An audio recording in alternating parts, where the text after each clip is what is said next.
Mario Vargas Llosa. Les habla Mario Vargas Llosa. Hoy tenemos para ustedes una más de mis novelas favoritas, Las aventuras de Huckleberry Finn, de Mark Twain. Mark Twain escribió Las aventuras de Huckleberry Finn en razón del enorme éxito de Las aventuras de Tom Sawyer, cuyos lectores le exigían una continuación de las peripecias de la célebre pareja de chiquillos que habían hecho las delicias de los Estados Unidos. Para muchos, Las aventuras de Huckleberry Finn es un libro todavía mejor que el anterior. Ernest Hemingway, por ejemplo, afirmaba que nadie había escrito en su país una novela tan lograda como esta.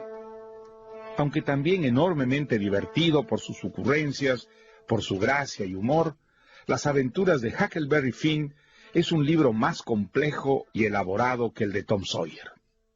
Ante todo, en el dominio de la técnica novelística y del lenguaje. Está contado en primera persona por el propio Huckleberry Finn, muchacho de origen humilde que en sus expresiones, frescura e insolencia expresa el mundo de mujeres y hombres recios educados a las orillas del río Mississippi en una dura lucha por la supervivencia. En esta novela, por otra parte, Mark Twain, severo crítico de los prejuicios raciales y sociales, traza un cuadro severísimo de la discriminación de que eran víctimas los negros y los estragos que había causado la esclavitud en la sociedad sureña. Junto a los dos adolescentes, el personaje más interesante de la historia es el negro Jim, a quien el lector cree un esclavo prófugo. En verdad había sido emancipado por su antigua dueña, compañero de las andanzas de Huckleberry Finn, quien, llevado por su sentido innato de la justicia, se convierte en su valedor, ayudado por Tom. El contenido moral y cívico de esta novela no atenta para nada contra el espíritu aventurero que la anima, pues la crítica transpira de la acción misma y no de discursos del narrador o de los personajes. Y está presente en los dos muchachos que viven las mil y una aventuras en las aguas del río Mississippi, y en los adultos, granjeros, estafadores, cazadores y contrabandistas que desfilan por esta historia, representando cada uno de ellos un mundo de tradiciones y costumbres variopintas. Mark Twain era un fino inventor de tipos humanos. Al final de Huckleberry Finn nos queda en la memoria, junto a la suma de episodios llenos de color, un mural de la sociedad norteamericana de las últimas décadas del siglo XIX, que pese a sus problemas y contradicciones, avanza pujante a la conquista del futuro como las aguas del Mississippi en su progresión hacia el mar. Y ahora, escuchemos juntos Las aventuras de Huckleberry Finn, de Mark Twain. Ustedes no tienen ni idea de quién soy yo, si es que no han escuchado ese cuento que se llama Las aventuras de Tom Sawyer. Pero no importa. Esa historia la contó el señor Mark Twain. Esta es la historia de un jovencito llamado Tom Sawyer. Y contó la verdad, por lo general digo. Y vive con su tía Polly. Porque algunas cosas las exageró. Pero ¿qué importa? Lo principal es todo verdad. Bueno, ese cuento termina en que yo y Tom encontrábamos un tesoro, y el juez Thatcher lo ponía en el banco, y nosotros cobrábamos $1 al día de intereses, que es un montón tan grande de plata que uno ni sabe qué hacer con tanta. Bueno, el hecho es que a mí me mandaron a vivir con la viuda Douglas, y ella se puso a civilizarme, y eso me resultaba bien difícil, porque la viuda era demasiado buena, ¿no entienden? Después de comer, me leía historias de la Biblia. Y entonces, que sabe Dios si habrán sido verdad siquiera. pastor guió a su rebaño. Y yo estaba cada vez más desesperado, Tú debes ser como el pastor. hasta que una noche, tarde, Porque si no, que yo estaba en mi cuarto pensando el diablo si es que, te hará las uñas. como decía la Habrá viuda, agujas en el infierno. me iría al infierno si no me civilizaba del todo. Bueno, esa noche escuché algo bien conocido.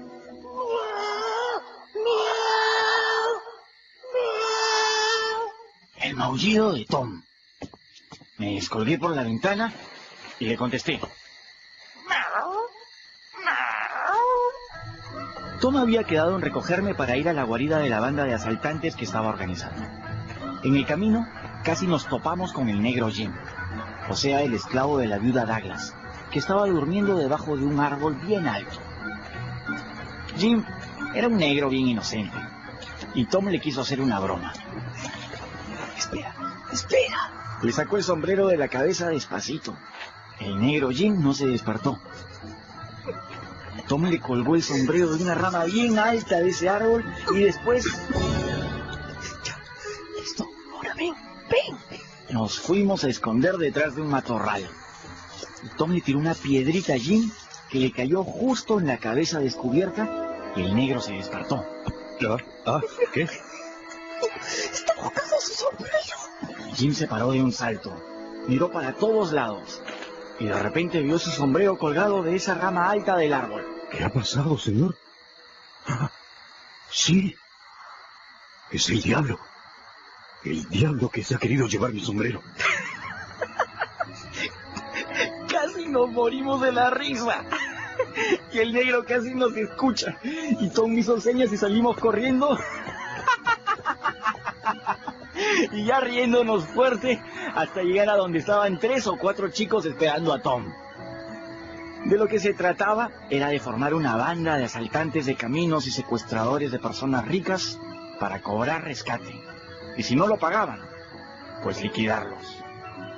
Nadie sabía bien que era un rescate y la verdad es que nunca llegamos a asaltar de verdad a nadie. Todo fue jugar a los asaltantes, nada más. Haciendo de cuenta, ¿me entienden? Lo único verdadero que hicimos fue atacar un picnic de chiquitos para robarles los pasteles. Pero ni eso resultó tanto, porque la que cuidaba a los chiquitos era Becky Thatcher, la novia de Tom. Tom Sawyer, ¿cómo es posible? ¿Cómo te atreves a asustar a los niños de esa forma? ¡Somos asaltantes! ¡Entréganos tus joyas en este momento! Asaltantes. Ay, por favor, Tom, quítate ese pañuelo de la cara, vete a tu casa y deja a los niños en paz. ¡Ah! ¡Tom! ¿Me escuchas? ¡No quiero que sigas en esto! ¿Me has escuchado, Tom Sawyer?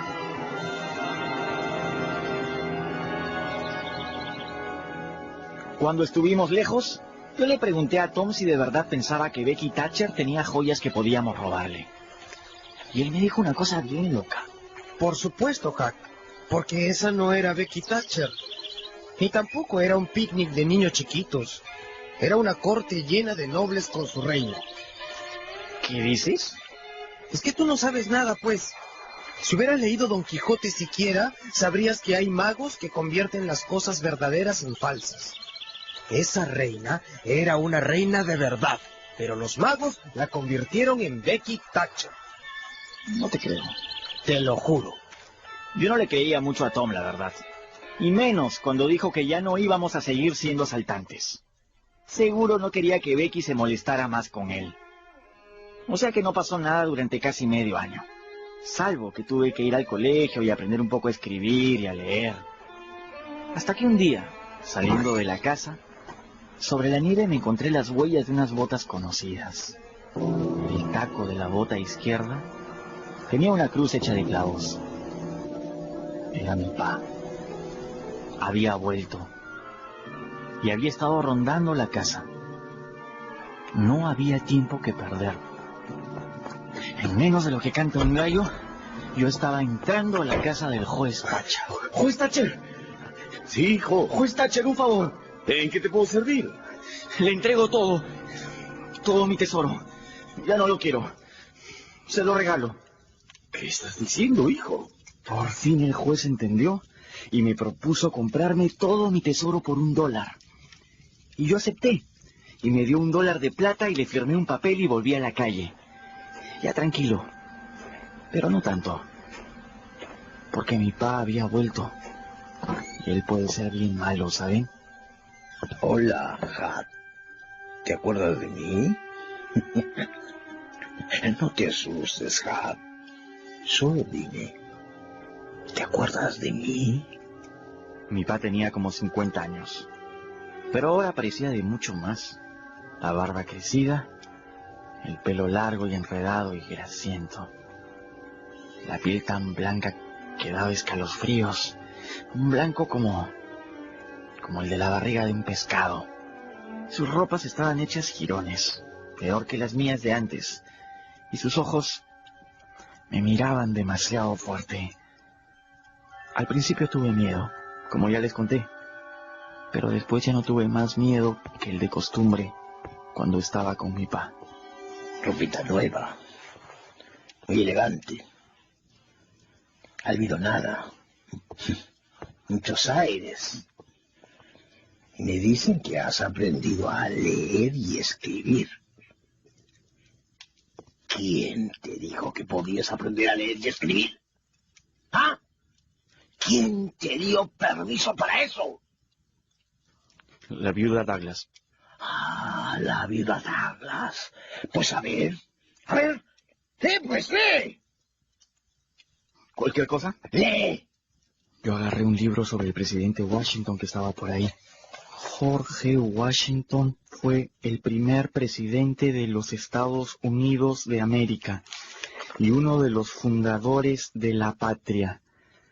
A él se deben... ¡Basta! De un manazo mi pa mandó el libro volando hasta el otro lado del cuarto. Escúchame, chico.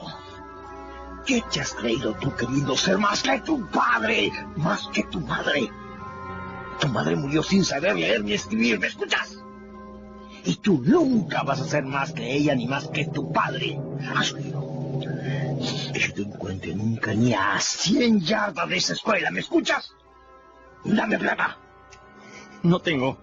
¿Pero tienes? No tengo nada. Pues hace 2 días que he llegado al pueblo y lo único que escucho es que ahora eres rico. Pregúntale al juez Thatcher. Solo tengo $1, te lo juro. ¡Dámelo! Le di $1. Él lo mordió para ver si no era falso y por fin se fue. Se fue donde el juez Thatcher y le pidió que le diera todo mi dinero a él. Pero el juez le dijo que yo ya no tenía nada. Y estaba diciendo la verdad, por supuesto. Y entonces mi padre se bebió todo ese $1 en un par de días. Y al día siguiente... ¡Ven para acá, chico del demonio! ¡Ven acá! Me agarró. Se me arrastró a la fuerza y me metió a la fuerza en una canoa. Y me llevó río abajo a una choza de troncos que estaba media escondida. A la orilla de nuestro río. El río Mississippi. ¡Quédate quieto!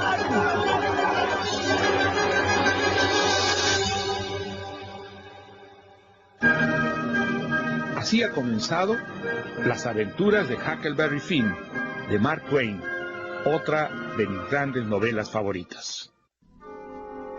Y ahora, sigamos escuchando Las aventuras de Huckleberry Finn, de Mark Twain. Aquí te vas a quedar hasta que te olvides de todo y vuelvas a ser como eras antes. Tú eres hijo de tu padre y de tu madre y de nadie más. En esa choza de troncos me tuvo mi pa todo el invierno. Pero me comenzó a gustar de nuevo mi vida de antes, sin tener que lavarme, ni comer con cubiertos, ni leer libros en una escuela. Mi pa se la pasaba durmiendo borracheras, y yo con los pies en el agua fumando. Pero a veces se despertaba con los diablos azules y me agarraba unas tundas terribles que me llenaban de moretones y hasta de heridas. Cuando se iba al pueblo a comprar licor, me dejaba encerrado en la choza de troncos. ¡Ni pienses que puedes largarte! ¡De aquí nadie sale vivo! ¿Me escuchas? Mi pa se iba al pueblo en su canoa y cuando volvía me pillaba. Por eso me comenzaron a dar ganas de poner en ejecución un plan de fuga. Esas mismísimas palabras hubiera usado Tom Sawyer. Entonces escondí en la choza un serrucho y cuando mi pa no estaba me ponía a serruchar uno de los troncos de una pared de la choza. Me tomó un tiempazo, pero finalmente pude mover una parte del tronco y salir de la choza por el hueco. Pero eso no bastaba. Hasta que un día vi una canoa flotando río abajo y pude rescatarla y esconderla. Ya estaba listo. Y una madrugada que mi padre se había ido al pueblo. ¡De aquí nadie sale vivo! ¿Me escuchas? Moví el pedazo de tronco y salí. Tomé la escopeta y me fui de cacería. Tuve suerte y maté un chancho salvaje. Lo metí en la choza y lo abrí a puro hachazo. Y la choza se llenó de sangre. También se manchó mi camisa y me la arranqué. Y la rompí un poco, me arranqué bastantes pelos de la cabeza y los pegué con sangre al filo del hacha. Les juro que parecía la escena de un espantoso crimen. Como diría Tom, estaba clarísimo que alguien me había matado. Arrastré un saco de piedras hasta el río, dejando una huella, y estaba clarísimo que habían botado mi cadáver al agua. Fui por mi canoa, la llené de todo lo que me podía ser útil y me largué.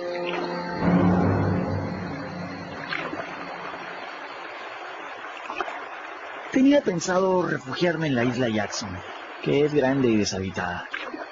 Llegué, me acomodé bien y dormí como un bebé. Al día siguiente me despertó el disparo de un cañón. Sí, era eso. Estaban buscando mi cadáver.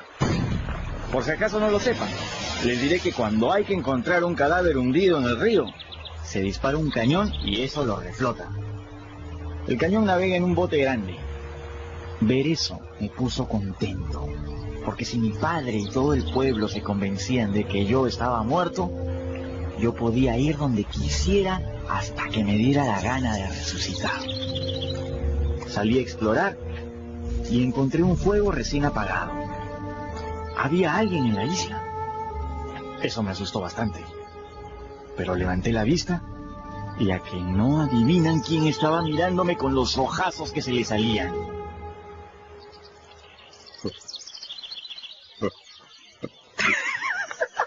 Dios mío, amito Huck. Dios mío, no me haga nada, alma bendita. Y regrésese al cielo. Regrésese al cielo. Ah, no, Jim, no. No estoy muerto. Estoy vivo, tócame. Mira, tócame.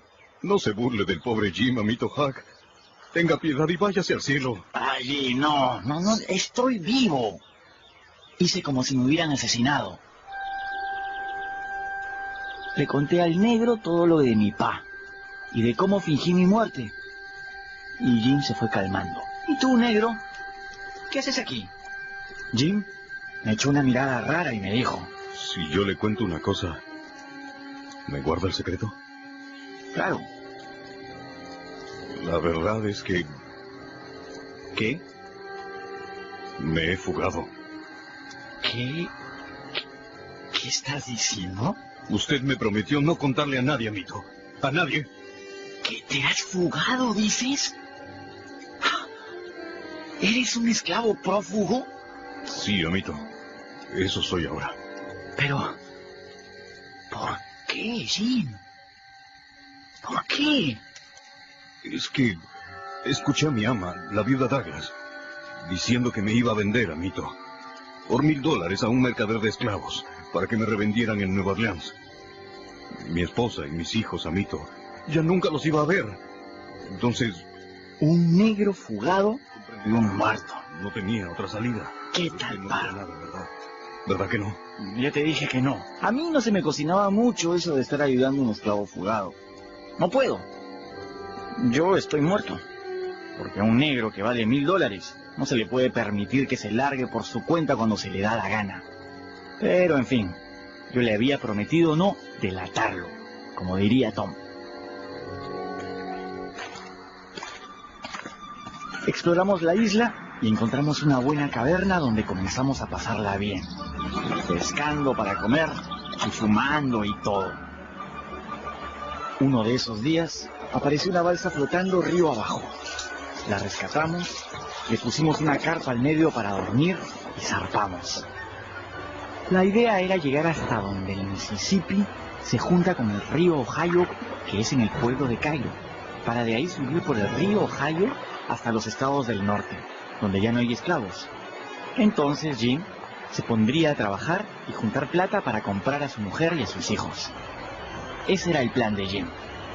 Navegábamos por las noches y amarrábamos durante el día, para que nadie pudiera ver que había un negro a bordo. Y una madrugada... Amito Huck, mire, ¿Es una casa? sí, amito. Era una casa de madera, enterita y completa, flotando río abajo. Esas cosas se ven en ese gran río que es el Mississippi. ¡Vamos! ¡Vamos! Saltamos en la canoa y fuimos a ver la casa de cerca. Al llegar, amarramos la canoa y miramos por una ventana. Hay un hombre echado ahí, como dormido. Mejor llámelo usted, amito. Oiga, señor. Oiga, escuche. Creo que no está dormido, amito. Usted quédese aquí. Yo voy a ver. Jim entró a la casa y por la ventana lo vi.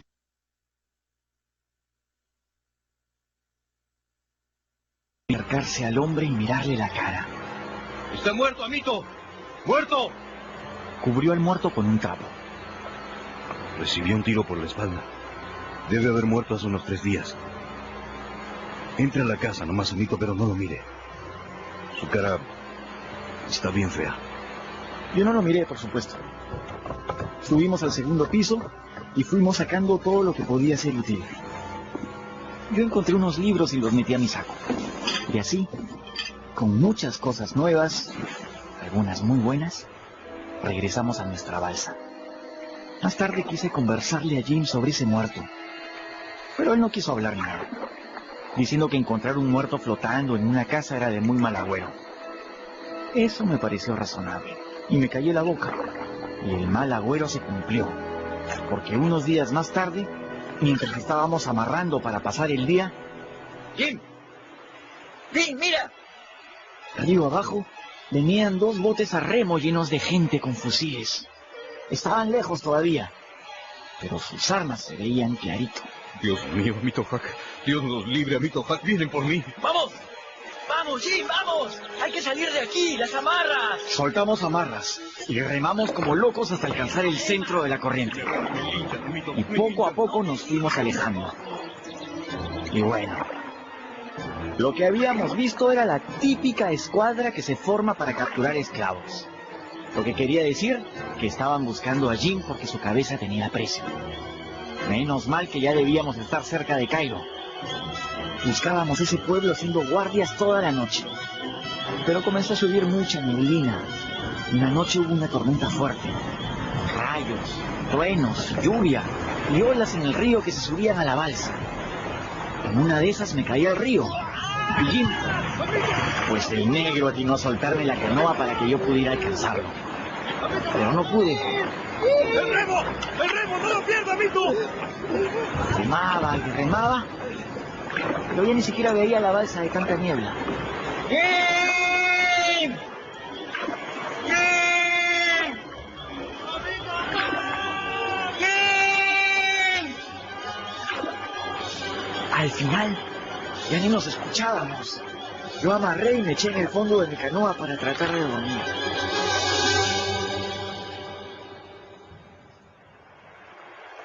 A la mañana siguiente, sin tomar desayuno, me puse a remar fuerte río abajo. Al mediodía encontré la balsa y cuando la abordé, vi que Jim estaba durmiendo. Fui a despertarle. Amito Huck. Dios mío. Amito Huck. Ay, Dios mío. ¿Es usted, amito? Dios sea loado. Que usted está vivito y coleando y aquí conmigo, en nuestra balsa. El negro Jim estaba tan emocionado con verme que yo me emocioné también bastante y bueno, pues así fue. Una vez más estábamos juntos y a salvo. Pasaban los días, bajábamos y bajábamos el río y el pueblo de Cairo no aparecía. Y si nos habíamos pasado de largo, decidimos remar río arriba en la canoa. Pero antes de eso, Un anochecer en que estábamos soltando amarras, vimos que se acercaban dos hombres corriendo desesperados, como escapando. Ellos nos vieron. ¡Socorro! ¡Ayuda! ¡Nos quieren linchar! ¡Al río! ¡Al río! Efectivamente, a lo lejos comenzamos a oír voces de gente enfurecida. ¡Déjenos ir a bordo, por el amor de Dios! Estamos escuchando Las aventuras de Huckleberry Finn, de Mark Twain, una de mis novelas favoritas. Sigamos ahora en el fascinante mundo de Las aventuras de Huckleberry Finn, de Mark Twain, una de mis novelas favoritas.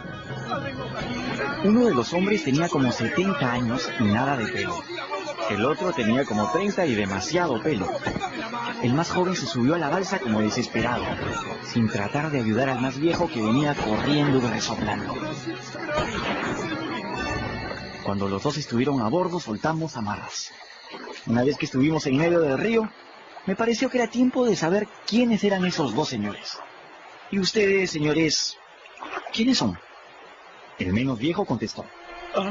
Pues yo tengo el corazón destrozado. ¿Por qué? Por lo mal que me ha tratado el mundo.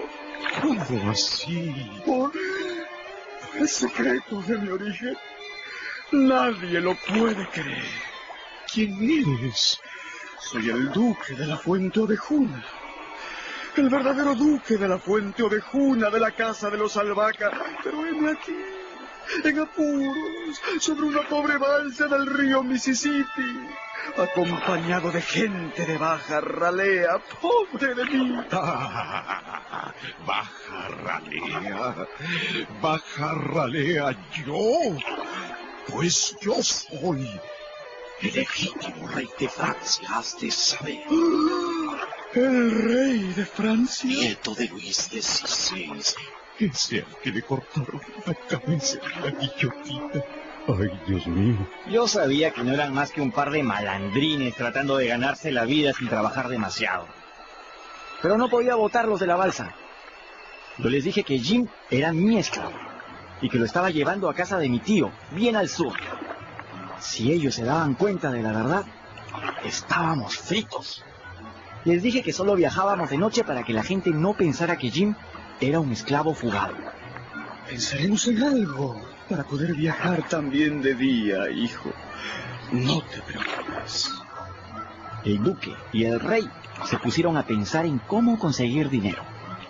Finalmente, decidieron presentar una obra de teatro de un tal Shakespeare. Como no tenían libro, se pusieron a recordarlo de memoria y al final, pues sonaba, la verdad, bastante bien. Ser o no ser, es esa la vida, ese es el frenesí, la sombra, la ficción de la existencia. Porque la vida no es más que un sueño de venganza. Venganza, venganza. Porque algo se pudre en Dinamarca. Si no, ¿qué es la vida? Pregunto yo. Un frenesí. ¿Qué es la vida? Una ilusión.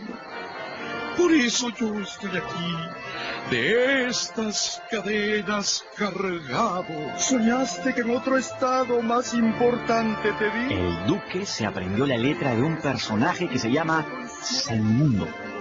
Y el rey la de un personaje que se llama Hamla. Los dos practicaron una pelea con espadas. ¡Au! Eso sí me dolió. Y cuando ya todo estaba listo, buscamos un pueblo que parecía bueno para darle teatro. Y se fueron a probar suerte. Yo lo seguí. En el auditorio de la Corte de Justicia, el más grande espectáculo shakespeariano de la historia, directamente de Londres y Nueva York. Tenga, señor, tenga este volante. Solamente un penique por persona. Niños y negros gratis. Su volantito, señora. Esa noche el rey y el duque hicieron su teatro. Pero había poquita gente. como 5 mujeres, 10 chicos y 4 negros. Y todos comenzaron a irse, y al final ya no quedaba nadie. Ah, la incultura. La incultura de la gente. Me dan ganas de llorar. Yo le dije, Su Majestad, que debíamos probar lo otro. Pues bien, probémoslo. Mañana por la noche. Y a la noche siguiente, En el auditorio de la Corte de Justicia, por solo 3 noches, los mundialmente conocidos trágicos David Garrick el Viejo, junto con Edmundo Dantes el Joven, directamente de Londres y Nueva York, presentarán la hilarante tragicomedia La tragedia de Leopardo Camaleón. Solo 50 centavos la entrada. No apta para mujeres y niños. Totalmente prohibida para mujeres y niños. Totalmente impropia para mujeres y niños, señores. Dejen a sus mujeres en casa y a sus niños también. Y vengan a ver este espectáculo solamente apto para varones adultos. esa noche, claro, el auditorio se llenó de hombres. Cuando ya no cabía ni medio alfiler, apareció el duque, que presentó al rey, que salió totalmente en cueros, con todo el cuerpo pintado de colores y haciendo piruetas y diciendo cosas que aquí no voy a repetir. Pero todo el mundo se mató de risa, y les digo que hasta una vaca se hubiera reído con las cosas que el rey hacía y decía. Pero después de un ratito apenas hizo una venia y se fue para adentro. Y el duque, agradeciendo mucho su patrocinio, les rogamos que pasen la voz para que la función de mañana sea un éxito tan grande como esta. con esto, el duque se fue y el público se quedó protestando como loco. Unos querían más espectáculo, otros querían matar al duque y al rey. Pero cuando fueron a buscarlos, ellos ya no estaban. Yo me fui a comprar provisiones y cuando finalmente llegué a la balsa... ¡Jim! No te imaginas lo que fue eso. El rey apareció completamente sin ropa y... ¿Jim? ¡Jim! Jim había desaparecido. ¡Jim! No era lógico. ¡Jim! No podía haberse ido por su propia voluntad. Alguien se lo había llevado. ¡Jim!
Pero pensé que sería peor. Entonces me regresé a la balsa y me eché a dormir, pensando qué forma podía haber para sacarlo de allí y seguir el viaje a los estados del norte.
Yendo, Llámelo usted, amito.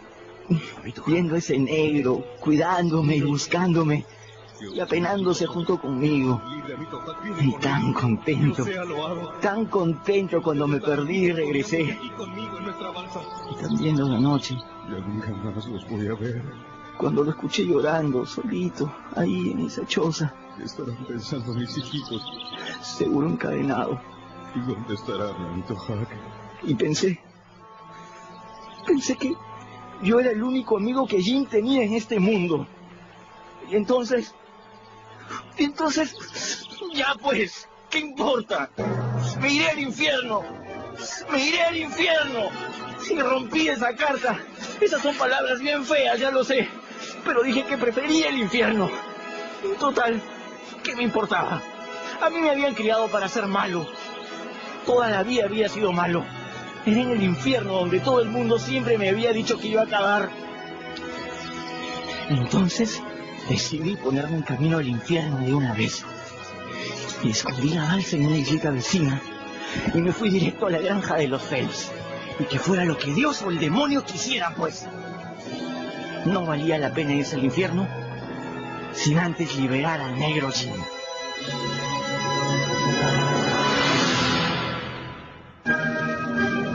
Estamos escuchando Las aventuras de Huckleberry Finn de Mark Twain.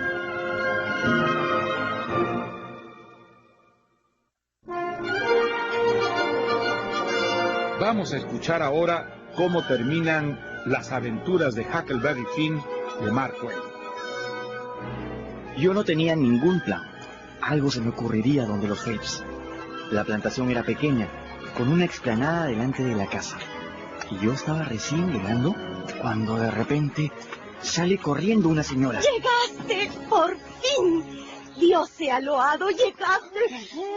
La señora me levantó y se puso a besarme y yo... Bueno, yo no sabía qué pensar.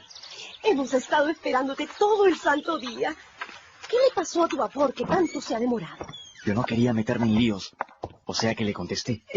Se le reventó una caldera, señora. ¡Ay, Dios mío! ¿Y hubo heridos? No, señora, solo mató un negro. Ah, menos mal. Pero no me digas, señora. Dime, tía Sally. Escucha, el señor Phelps fue a buscarte al puerto, pero... ¡Ahí viene! Escóndete detrás de ese sofá para darle una sorpresa. ¡Qué remedio! Me escondí. ¡Silas! No estaba. No ha llegado. Escóndete, Jim. Ay, no estaba. Vi bajar a todos los pasajeros y pregunté por él. Nadie lo había visto. No sé qué pensar. Ahí viene. Ahí, mira, justo ahí viene. ¿Quién? El tío Phelps miró para afuera. Yo no veo nada. Y en eso la tía Phelps me hizo aparecer y me tomó de los hombros por la espalda y... Silas, voltea y míralo. Aquí lo tienes. Llegó solito. ¿Pero quién? ¿Quién era yo? En cualquier momento se iba todo al diablo si me preguntaban mi nombre. Silas, te presento a mi sobrino Tom Sawyer. Ni que me hubieran echado un jarro de agua. Era lo mejor que me podía haber pasado, porque hacer de Tom Sawyer era lo más fácil del mundo. Y pude contarles toditas las noticias de la familia Sawyer sin mentir con ninguna. Esa noche dormí en una cama. Y al día siguiente, recién comencé a preocuparme de lo que podía pasar cuando llegara el verdadero Tom Sawyer. Y me puse a esperarlo. Lo vi antes que nadie. Corrí hacia él y... Yo nunca te hice nada. ¿Por qué has vuelto por mí, alma en pena? No, Tom, no he vuelto. Nunca me he ido. No me vengas con trucos, alma de Hack. Yo soy Hack. ¿Hack? Hack. Júrame que no te has muerto. Te lo juro. ¿Nunca te asesinaron? Me hice el asesinado. Le conté todo. Y a Tom le encantó la historia porque se parecía a todo lo que había en sus libros. Pero había un problema. Si yo soy Tom Sawyer, tú... ¿quién eres? ¿Hack Finn? Hack tiene mala fama. A lo mejor lo conocen de nombre. Ya sé. Tom entró a la casa y se presentó como el primo Sid Sawyer. Y los Phelps le hicieron cariño y le dieron de comer igual que a Tom. Es decir, igual que a mí. Esa noche le conté a Tom mi plan de liberar al esclavo Jim. Y la sorpresa fue que Tom me dijo: ¡Ya! ¡Perfecto! ¡Lo liberamos! ¿Qué? Yo no entendía cómo un chico tan bueno como Tom podía querer cometer un pecado y una falta tan grave como soltar a un esclavo fugado. Pero a la mañana siguiente, Tom me contó su plan. Ahora bien, Cuando Tom estaba inspirado, siempre decía eso. Ahora bien, hace falta 1. Entrar al castillo a través de un túnel bajo tierra. es una choza de troncos. ¡Ay, es un castillo! 2. El prisionero debe cooperar desde adentro. Y 3. El escape debe hacerse de noche y corriendo un gran peligro. Y pues, no hubo forma. Empezamos por el túnel, cavando con cuchillos de cocina. Después de la primera noche, teníamos las manos con ampollas. Y el día siguiente me traje un par de picos y de palas. Pero Tom siguió cavando con cuchillos porque así se hacía en los libros. Hasta que por fin me dijo: Este cuchillo ya está sin filo. Dame otro. Yo le alcancé un cuchillo, pero Tom, que tenía la mano estirada, no lo tomó. Ay, pásame un cuchillo, te digo. Aquí está, Tom. ¡No! ¡Pásame un cuchillo! Entonces me di cuenta y le pasé el pico. Gracias. Así era Tom. Quería que todo fuera como en los libros. Por eso pasamos 2 semanas cavando un túnel de 1 yarda. Y nos pusimos a serruchar un tronco del muro y pronto estuvimos adentro. No se imaginan el gusto de Jim cuando nos vio. Amito Tom, amito Huck, yo los escuchaba pero tenía miedo. ¡Hemos venido a rescatarte! No, amito. Eso no es para su merced. Jim, yo sé cuál es mi deber. Escucha, tu escape debe tener sentido. Como quiera, amito. Como quiera. Jim tenía una cadena alrededor de su tobillo, sujetada al poste de la cama. Podíamos levantar la cama para sacar la cadena, pero Tom insistió en serruchar el poste noche tras noche. Las cosas se hacen de la manera correcta o no se hacen, Huck. ¿Tú, Jim, tienes algún problema con la forma en que te estamos liberando? Ningún problema, amito. Ninguno. ¿Qué iba a decir el pobre negro? Y así nos pasamos casi 2 meses, hasta que Tom por fin dijo que estaban cumplidos todos los requisitos que garantizaban una escapatoria elegante. Y fijamos fecha. Sería el sábado exactamente a la medianoche. Estábamos martes. Durante la semana, los Phelps no sospecharon nada. O sea que Tom les escribió una carta anónima para que hubiera el peligro necesario para una fuga decente. Léalo, tío Silas, lea. Le recomiendo tener mucho cuidado este sábado a la medianoche, porque una gran banda de ladrones va a caer sobre su casa para liberar a su esclavo. Lo saluda atentamente el justiciero. ¡Ay, Dios mío! Deben ser abolicionistas. Una banda de abolicionistas. ¿Y qué es eso? Esos infames que quieren que ya no haya más esclavos, Tom. ¿Qué vamos a hacer, Silas? ¿Qué vamos a hacer? No te preocupes. Por algo tiene uno amigos.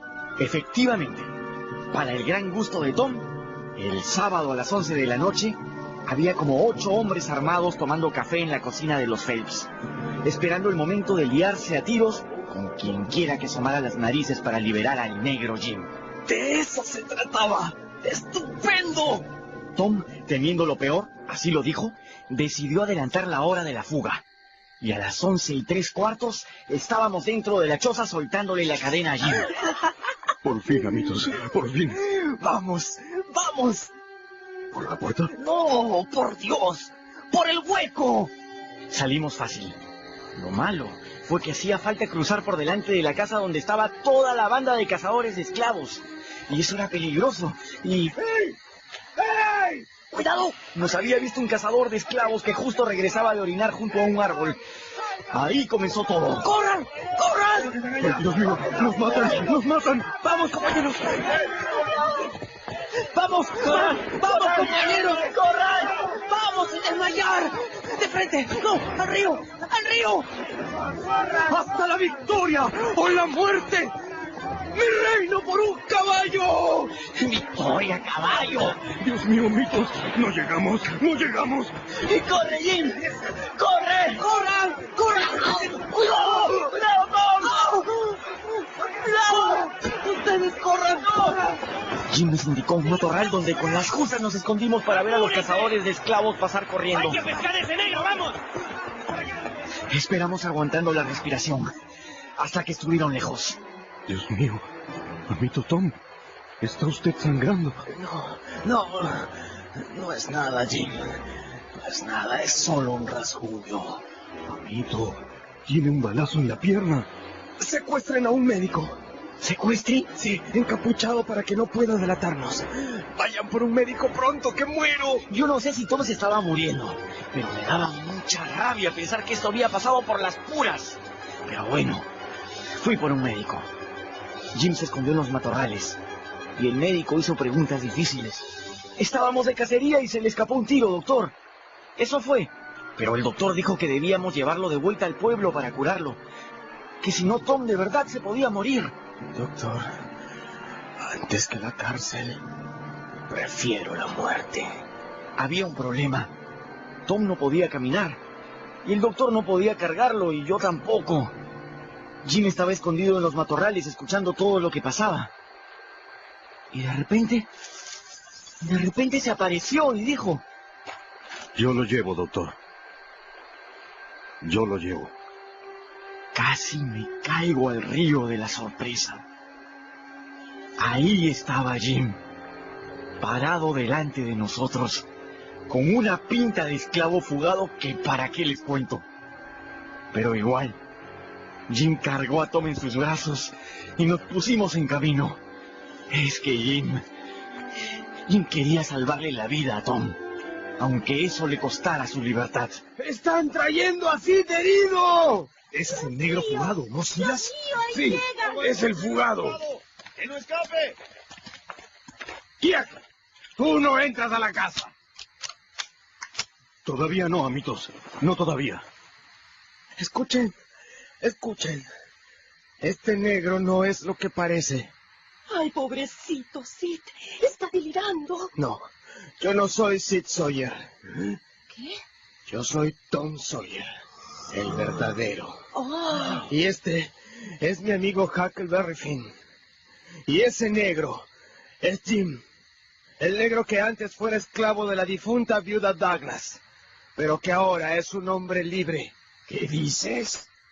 Arriba en mis cosas encontrarán una carta de mi tía Polly, donde lo cuenta todo. Y ahora ya puedo morir tranquilo. Escuchando estas noticias y estas palabras, se había hecho un silencio completo. Pero luego subieron a Tom. El médico lo curó como es debido y leyeron la carta de la tía Polly, donde efectivamente daba cuenta de que la viuda Douglas se había muerto y que en su testamento le dejaba a Jim en herencia su propia libertad. Dios es grande y poderoso, amitos. Que Dios sea loado siempre.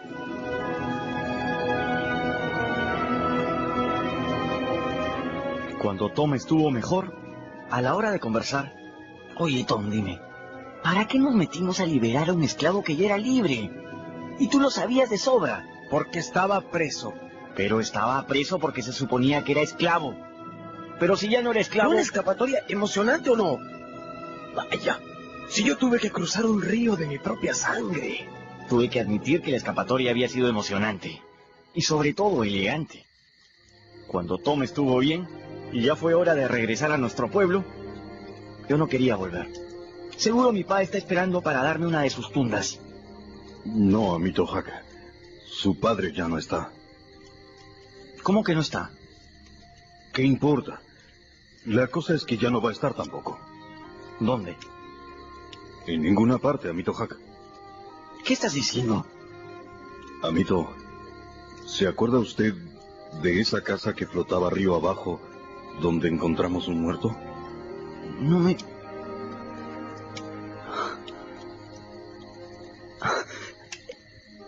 ¿Era mi pa? Sí, amito. Era su pa. Y bueno, regresamos todos al pueblo. Y Tom se hizo un pendiente con la bala que le sacaron de la pierna. Y siempre contó la historia igualito como las de los libros. No te puedo creer. Como 100 soldados con fusiles en formación. Yo estaba herido. Pero avanzamos, Becky. Avanzamos sobre ríos de sangre. ¿Quieres que te muestre mi herida? Bueno. Ya. Y pues, aquí termina la historia. Y si yo hubiera sabido lo difícil que es contar todo, jamás lo hubiera hecho. Y ya no lo voy a hacer nunca más en mi vida. Y creo que me voy a ir al oeste, ¿saben? Porque el juez Thatcher está hablando de mandarme a vivir con la tía Sally. Y ella quiere adoptarme para civilizarme. Y eso de civilizarme, yo ya me lo conozco. Y les juro que no. Yo no lo aguanto. Gracias por escuchar conmigo Las aventuras de Huckleberry Finn de Mark Twain, una de mis novelas favoritas. Tuvo el gusto de hablarles Mario Vargas Llosa.